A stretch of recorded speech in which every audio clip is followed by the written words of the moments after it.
Selamat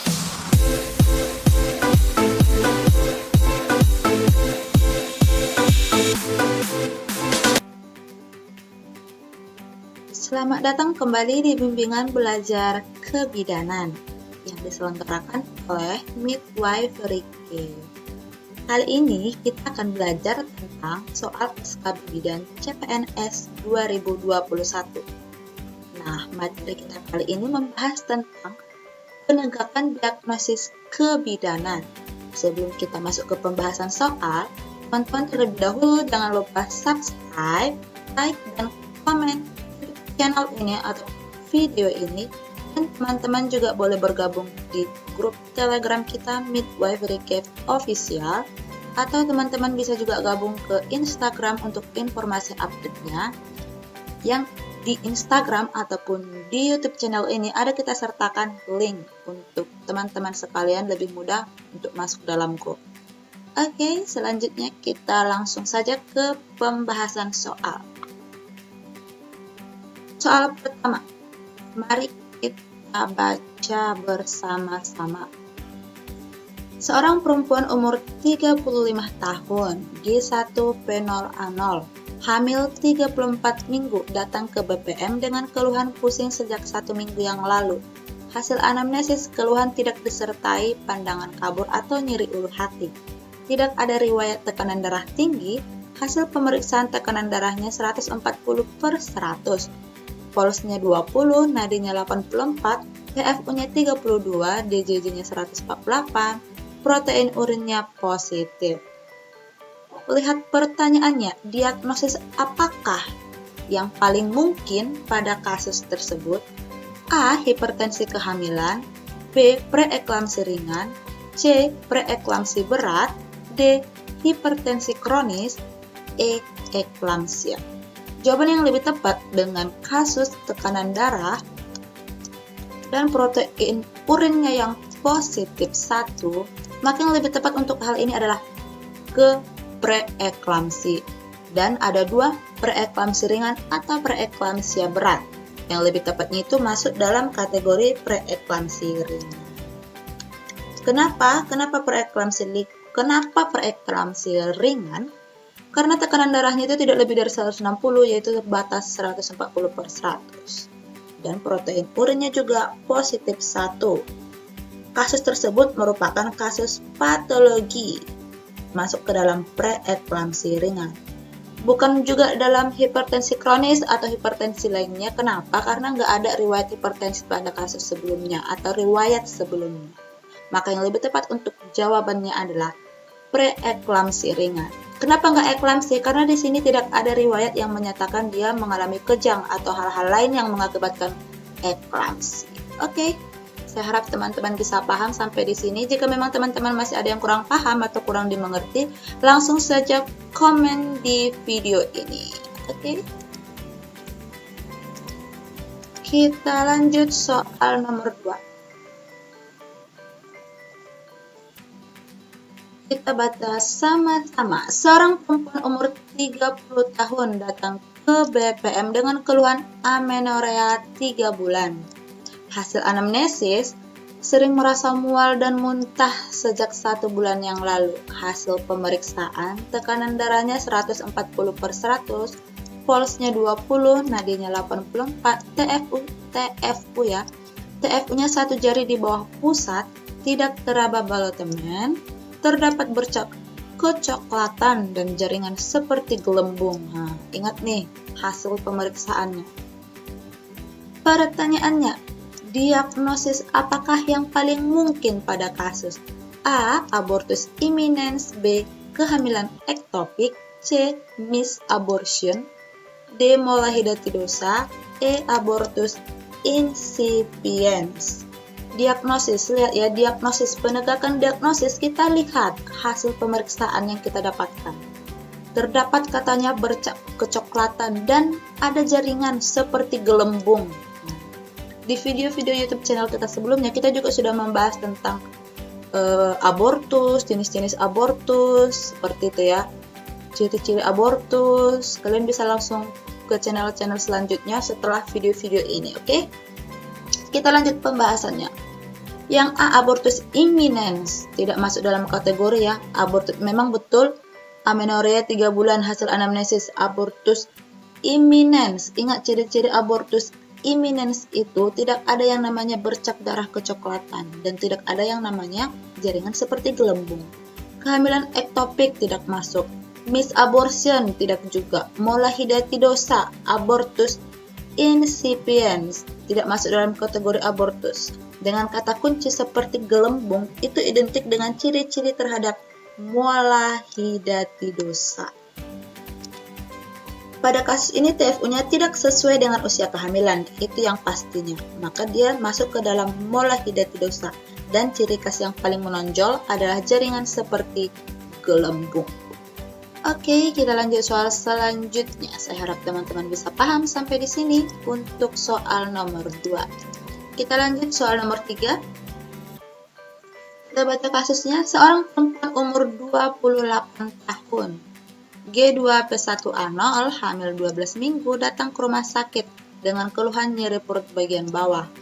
Hasil anamnesisnya keluar darah sedang bercampur sedikit gumpalan dari kemaluan sejak 2 jam yang lalu.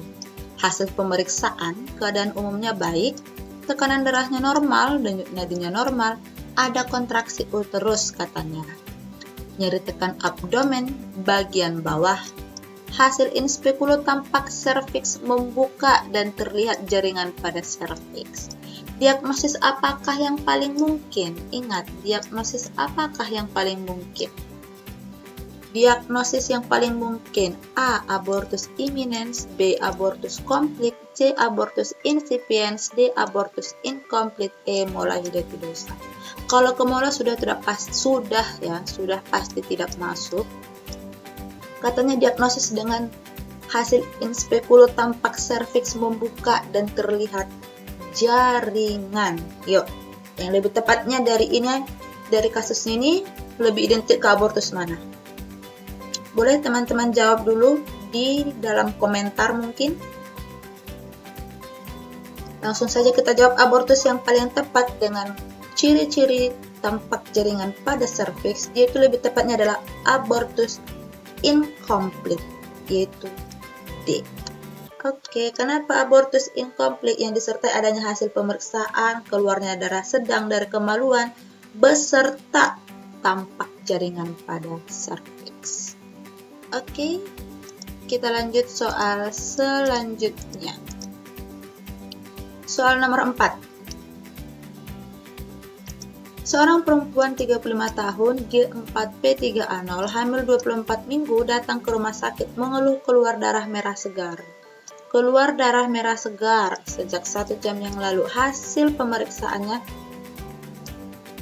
tekanan darahnya 140/100, pulsnya 20, nadinya 84, tidak ada kontraksi dan tidak ada nyeri tekan abdomen di bagian bawah perut. TFU-nya setinggi pusat, denyut jantung janinnya 156 kali per menit. Pertanyaannya, diagnosis apakah yang paling mungkin pada kasus tersebut? Ingat hasil pemeriksaannya dengan tekanan darah, lihat keluhannya, keluar darah merah segar dari kemaluan, seperti itu. Maka dapat kita tegakkan diagnosanya. Pilihannya A. Placenta previa, B. Solusio placenta, C. Abortus imminens, D. Molahidatidosa, E. Kehamilan ektopik. Untuk menentukan perbedaan, kata kunci yang harus teman-teman tahu, abortus itu ingat dia terjadi di bawah umur atau usia kehamilan 20 minggu.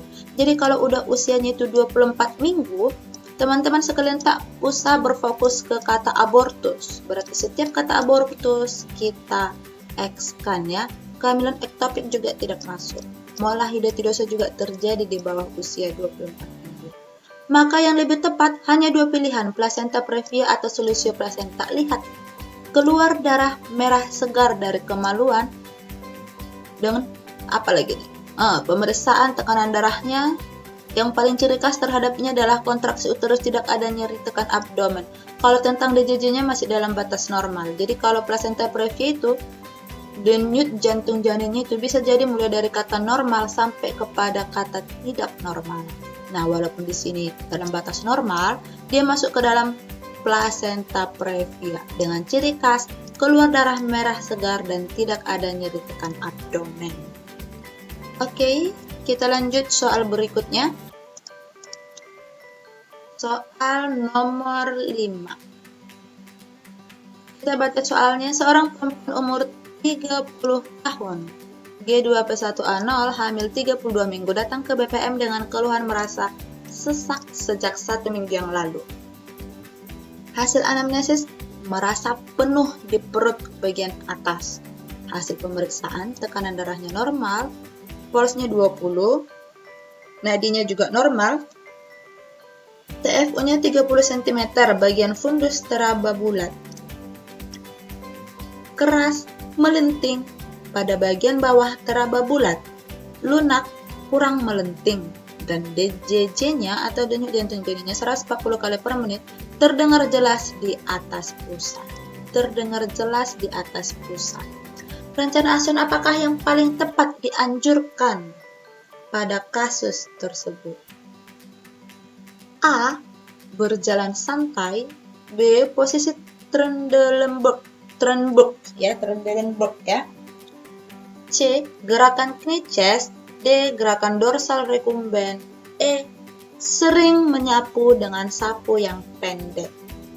Lihat dengan posisinya yang terdengar jelas di atas pusat, sedangkan pemeriksaan mana ini? Bagian fundus teraba bulat dan keras, berarti kepalanya berada di atas, ya, letak sungsang. Maka kalau ada kasus yang kita dapati dengan kondisi letak sungsang, kita anjurkan ibu tersebut menggunakan atau sering melakukan yang namanya gerakan knie chest, atau kita anjurkan ibu tersebut melakukan yang namanya gerakan knie chest. Apa itu gerakan knie chest? Lihat pada kasus tersebut mengarah kepala masalah kehamilan, kepalanya ke bawah dengan masalah kehamilan sungsang, sehingga asuhan yang tepat pada kasus tersebut menganjurkan knie chest. Karena dengan knie chest maka hukum akomodasi atau gravitasi seperti itu terhadap kehamilan, bokong yang besar akan menempati rongga yang luas dan kepala yang berat akan berada di bawah mendekati gravitasi bumi. Sedangkan untuk jawaban yang lain kurang dapat memfasilitasi dua hukum sistem terhadap proses bayi sungsang tersebut. Oke, jawabannya yang lebih tepat adalah gerakan knie chest. Lanjut soal berikutnya.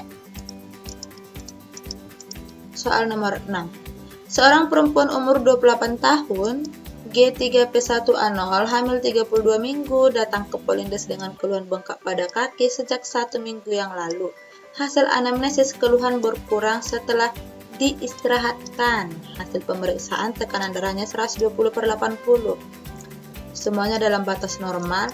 TFU-nya 30 cm, denyut jantung jadinya 144 kali per menit dan teratur. Kapankah rencana kunjungan pulang pada kasus tersebut dengan kehamilan 32 minggu? Jawaban yang lebih tepat A. 1 minggu, B. 2 minggu, C. 4, D. 6, E. 8. Jawaban yang paling tepat dengan kasus usia kehamilannya itu adalah 2 minggu. Kenapa 2 minggu? Pada kasus termasuk kehamilan normal, karena usia kehamilan 32 minggu, TFU-nya 30 cm, dan tidak ada kelainan lain, sehingga sesuai dengan pola kunjungan ulang, ibu hamil normal itu jika memasuki kehamilan TM3, maka minimal dilakukannya 2 kali, yaitu sebelum usia kehamilan 36 minggu. Maka yang lebih tepat dengan jawabannya adalah bola. Oke, kita lanjut soal berikutnya. Nomor 7. Seorang perempuan umur 27 tahun, G3P1A0, hamil 20 minggu, datang ke BPM untuk memeriksakan kehamilannya. Hasil anamnesis ibu merasa pusing sejak 1 minggu yang lalu. Hasil pemeriksaannya tekanan darah 120/80, semuanya dalam batas normal, dengan hemoglobin atau HB ibu 11,2 gram. Berapakah dosis tablet FE yang dianjurkan sesuai kasus tersebut? A. 1 kali 60, 2 kali 60, 1 kali 80, 2 kali 80, 1 kali 120. Jawaban yang lebih tepat pada kasus tersebut adalah 1 kali 60 mg. Kenapa 1 kali 60 mg? Kasus tersebut merupakan kehamilan normal. Karena tanda-tanda vital normal ya, kita lihat HB-nya di atas 11, yaitu 11,2 gram. Hingga tidak termasuk ke kategori anemia. Untuk asuhan yang tepat atas pemberian FE dalam kasus yang normal seperti ini, yaitu 1 kali 60 mg. Oke, saya rasa tidak ada masalah dengan kasus ini. Kita lanjut ke soal berikutnya. Soal nomor 8. Seorang perempuan umur 25 tahun, G1 fenolanol hamil 8 minggu, datang ke puskesmas untuk memeriksakan kehamilannya. Hasil anamnesis, 1 bulan yang lalu pernah mengeluarkan perdarahan bercak sekali saat awal kehamilan. Hasil pemeriksaan tekanan darahnya normal, semuanya dalam batas normal, TFU belum teraba. HCG urin tes positif. Informasi apakah yang paling tepat sesuai kasus tersebut? Lihat pertanyaannya, informasi apakah yang paling tepat pada kasus tersebut? Jawabannya A. Rujuk ke rumah sakit, B. Tirah baring, C. Penkes tentang fisiologi kehamilan, B. Observasi dalam 24 jam, E. Penkes tanda-tanda bahaya. Yang ditanya adalah informasi apa yang paling tepat. Maka jawaban yang sesuai dengan kasus dalam hal tersebut, jawaban yang paling tepat untuk pilihan A, B, C, D, E adalah C. Kenapa C? Kenapa penkes fisiologis kehamilan? Lihat pada kasus. Ibu perlu mengetahui fisiologis kehamilan, di mana fisiologis kehamilan adalah seluruh proses fungsi tubuh, pemeliharaan janin dalam kandungan yang disebabkan pembuatan sel telur oleh sperma ya. Jadi kalau saat hamil itu akan terjadi perubahan fisik beserta hormon yang sangat berubah drastis. Jadi untuk hal-hal yang tersebut masih dalam batas normal. Jadi kita harus memberitahukan kepada ibu hal-hal fisiologis yang akan terjadi pada fase-fase kehamilan, baik di trimester 1, 2, maupun trimester 3 seperti itu. Oke, kita lanjut soal nomor 9. Seorang perempuan seorang perempuan G1 fenolanol ya, bukan umur ya. Kita lanjut. Seorang perempuan atau ibu hamil 32 minggu datang ke BPM dengan keluhan sering pusing.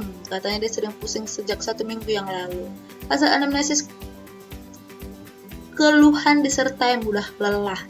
Pemeriksaannya tekan darahnya 100/70, normal denyut nadinya, pulsnya juga normal, suhunya juga normal, TFU-nya 30 cm, DJJ-nya normal, dan teratur. HB-nya 10 gram, protein urinnya negatif. Diagnosis apakah yang paling mungkin terjadi? Ingat, diagnosis apa yang paling mungkin terjadi? A. Gejala hipotensi, B. Anemia fisiologis, C. Suspek bayi kecil, D. Gejala preeklamsi, E. Kehamilan malposisi. Diagnosis, lihat pada kasus. Pada kasus dinyatakan bahwa ibu dengan HB atau hemoglobinnya itu 10 gram dan tekanan darahnya 100/70. Maka jawaban yang paling tepat terhadap kasus tersebut adalah anemia fisiologis. Kenapa anemia fisiologis? Pada kehamilan akan terjadi suatu keadaan anemia fisiologis. Jadi hal itu merupakan hal yang wajar. Kenapa? Karena siklus ataupun kebutuhan terhadap ibu terkadang kurang memenuhi. Dan hal itu belum masuk sesuai kasus ini, belum masuk dalam kategori bahaya walaupun HB-nya 10 gram. Itu masih dalam batas yang namanya fisiologis. Jika seorang wanita hamil dikatakan anemia patologis kurang dari 10. Kalau misalnya dia HB-nya 9 atau 8, itu masuk dalam kategori patologis. Jadi kalau dia masih 10, itu masih dalam fisiologis. Jadi perlu penambahan suplemen makan atau penambah darah. Oke? Next, kita lanjut nomor terakhir ya, nomor 10.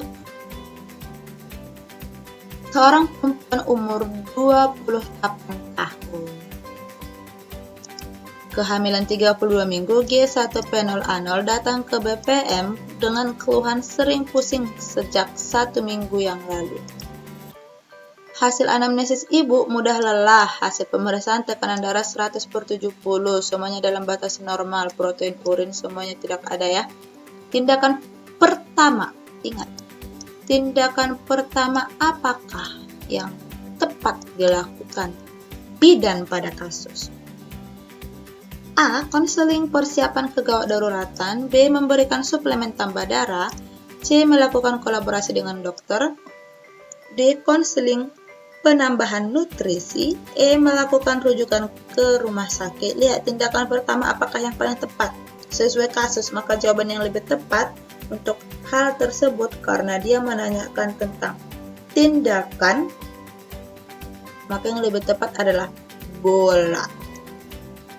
Memberikan suplemen tambah darah karena dia mengalami yang namanya anemia fisiologis, tekan darahnya juga sedikit rendah dan dia mengalami sering pusing atau kelelahan. Oke, maka jawaban yang paling tepat yaitu bola. Memberikan suplemen tambah darah karena tindakan pertama apa yang paling tepat dilakukan oleh bidan. Oke, saya rasa tidak ada masalah dengan hal ini. Jika teman-teman merasa ada yang kurang paham atau kurang mengerti, langsung saja tulis di kolom komentar masukan dan pertanyaannya. Untuk teman-teman yang ingin mendapatkan pembahasan yang lebih lengkap atau pembahasan soal atau soal-soal yang lebih lengkap, teman-teman bisa mengunjungi link atau grup yang saya bilang tadi ada di YouTube channel ini ataupun langsung kunjungi Instagram.